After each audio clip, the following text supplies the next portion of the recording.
We're doing pinball.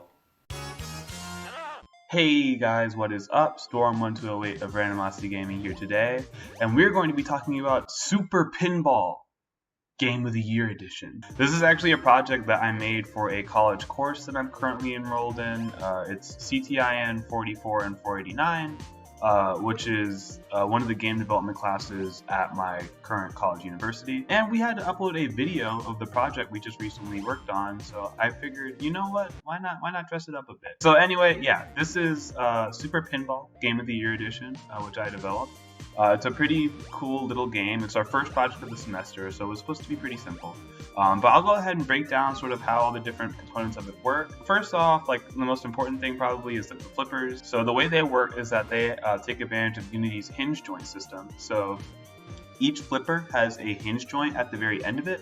And by pressing the Q or the E keys, force is applied to the flipper. So the flipper will sort of swing out, but there is a maximum and minimum angle that the flipper can sit at. So when it swings out, once it hits its maximum angle, it will not be able to swing any further.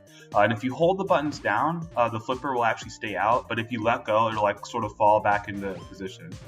So a good way to think about hinge joints, if this is like your first time hearing of them and you're having a little bit of trouble visualizing it the way I said it, is doors. A lot of doors in like first-person 3D Unity games use hinge joints. And what they usually do is they place a hinge joint at the edge of the door, so when the player walks into it, the door swings open. And depending on the type of game, it could swing back closed, it could stay open, and sort of like freely swing based on physical interactions. So that's a place that hinge joints are used quite a bit. Other than that, we've also got the launcher. You can see there every time a ball respawns, it hits the launcher, gets launched up, and then knocked into the play area.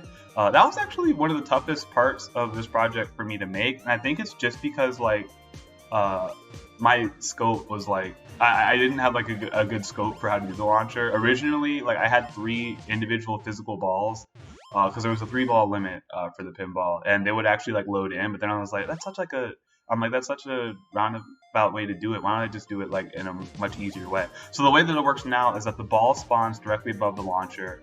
And when it makes contact with the launcher, there is a script on the ball, and that script tells the ball to add force to itself opposite the direction of the launcher, essentially, as the name implies, launching it into the play area. So you can see every time it spawns there, it falls down, hits the launcher, jettisons upward, sort of hits that little panel, and then gets knocked into the play area, and now you're playing pinball. Nice.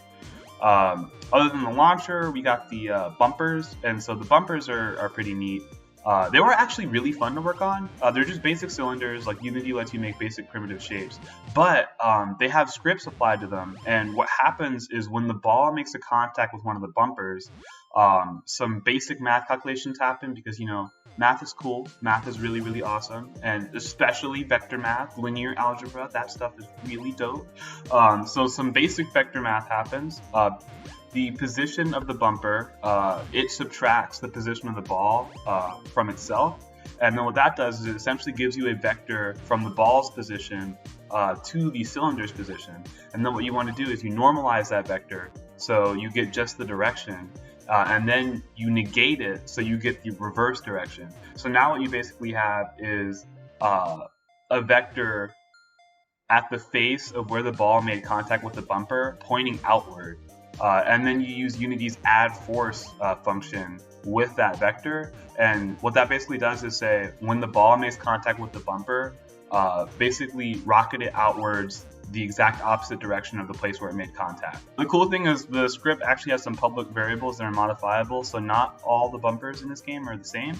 The sort of mid-sized bumpers, they hit back marginally hard, and every time you make contact with them, you get 10 points. The really sort of small bumpers you see there, they hit back a little bit softer. They don't hit back as hard as the mid-sized ones, and they only give you 5 points. And up there in that little sort of ultra heaven area at the top with the really, really big bumpers, each one of those bad boys gives you 50 points. So getting your ball up there is like really awesome. And they hit really, really hard. So it's really fun if you knock the ball up there and then get it stuck in between all 3 of them, because then it just starts bouncing around like crazy. And it's really, really entertaining. Other than the bumpers, the gravity is also something I wanted to touch on in this project because it's really cool. It looks like the way the camera is angled the pinball board is tilting down, but that actually is not the case. Unity supports the ability to change which gravity direction is down, and so in this project, not only is there gravity in the y direction, but there's also gravity in, I believe it's the x direction, and so what that means is that you can fall sideways, which is basically what's happening in this game. So the table's completely flat. Like when I was designing the levels and stuff, it was a completely flat table, which made things like really easy to work with, but the ball would fall sideways along the table, which basically, with some camera trickery and some polish, made it look like the ball was falling down, which is really cool. I almost forgot. How could I almost forget? Audio. So I do have sound playing right now, and you can probably hear there's some basic sound effects. There's like a little thud sound effect that happens whenever the ball hits a wall, or basically when the ball hits anything. And then there's also like this sort of point increase sound effect that you hear every time you hit one of the bumpers. So fun fact, I'm actually reusing these sounds. For those of you who have followed my other games, you might remember a little title called Rabound, and these are actually the exact same sound effects that I used in Rabound. I just had the files on my computer and I was like, why not? And on top of that, the music that you hear in the background, I did in fact make. Although I will say it's not original, it is a remix. And for you video game music aficionados, you snoopsters, you very perceptive types, you will probably recognize that this is a remix of Monkey Target from Super Monkey Ball. Hey, I just figured pinball, monkey ball, all about the balls. Yeah. But anyway, that is pretty much it. That is Super Pinball Game of the Year edition. Like I said, this is actually a video I had to make for my college game design class. So you may be seeing more uploads in the future from me of other projects that I do in the class, which I'm really excited to work on. And also, as far as this game goes, I do plan on uploading it to my personal itch.io page, so I'll probably have like a web player version of it, and I'll add that to the link, or I'll add a link to the description as soon as possible, so you guys can check that out. And I'll also be uploading the music that I made for this game to my second channel, Randomosity Remixes, where I post all of my video game music and video game remixes, so you guys can check that out too. But thank you so much for watching, keep it cool, and I'll see you guys next time.